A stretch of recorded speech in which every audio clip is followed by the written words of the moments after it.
Hello friends, তো আমরা এসে গেছি মাঝদিয়াতে। তো মাঝদিয়া এসছি সুমিতার জন্য, ঠিক আছে। তো সুমিতারই এইটা মানে সুমিতাদের যত বন্ধু বান্ধব আছে এই ক্লাবটা আছে মাঝদিয়া সাংস্কৃতিক মঞ্চ।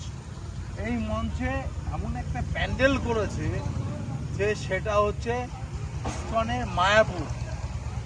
তো এইটা কখনো কেউ দেখাতেই পারেনি, আর এইখানে সোশ্যাল মিডিয়া কেউ আসেইনি, জানেই না।